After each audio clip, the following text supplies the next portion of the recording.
What's up guys, it's me Jeremy. Just before we start, I want to make a quick mention to the Razer giveaway I'm doing on Twitter.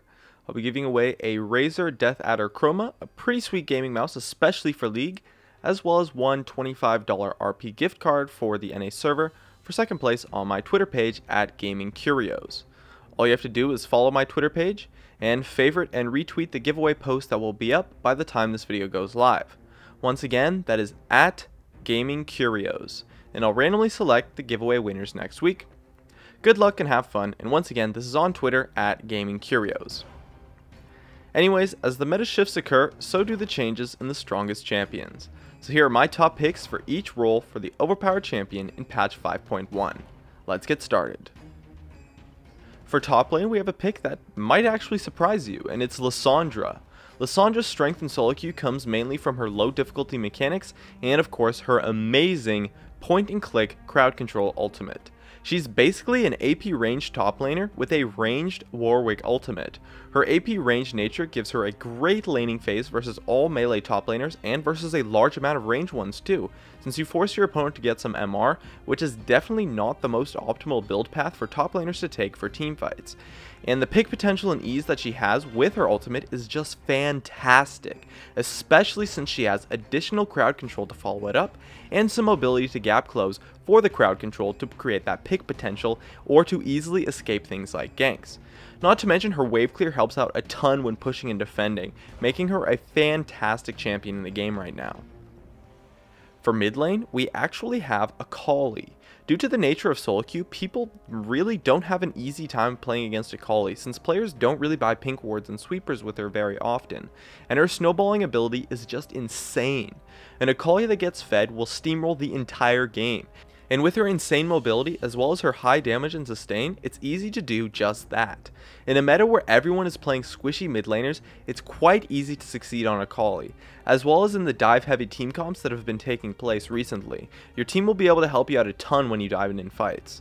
Just make sure to set up some flanks and don't be the first one to go in during team fights, but overall, Akali is really strong right now, and has a pretty decent laning phase too, which becomes fantastic once she hits level 6, and has the great team fight split pushing and pick potential you would expect from the #1 assassin in the game right now. For jungle, we have Jarvan. Jarvan is a fantastic jungler right now, due to his ability to gank people even if they have flash up. You can EQ the opponent and they will likely flash to dodge it, and then you can just use your ultimate for an easy kill. His wave clear and sustain are definitely good enough for jungle, and he has some of the best ganks in the game right now, if not the best, being one of the only junglers that can pressure heavily before level 6, which is huge. You can easily pull off ganks, as well as his insane mobility, crowd control, and tankiness lets him have a ton of survivability and be fantastic at being a frontline in team fights. Jarvan's overall utility, tankiness, and strength makes him a fantastic jungler and puts him on top of the others for today's patch. For AD carry, we actually have Sivir.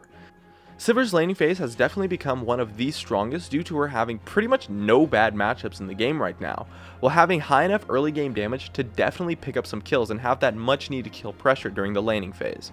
Her teamfights are great as well, just as you would expect from any AD carry, and her spell shield is fantastic at keeping her alive in the dive heavy meta.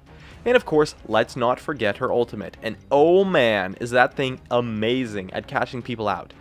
Escaping, kiting, pushing, you name it, the raw utility her ultimate provides to teams is just amazing, and it's really strong in solo queue. This makes her late game one of the best, and with a very strong laning phase, it's no wonder that Sivir is the best AD carry right now for solo queue. And for support, we have Leona.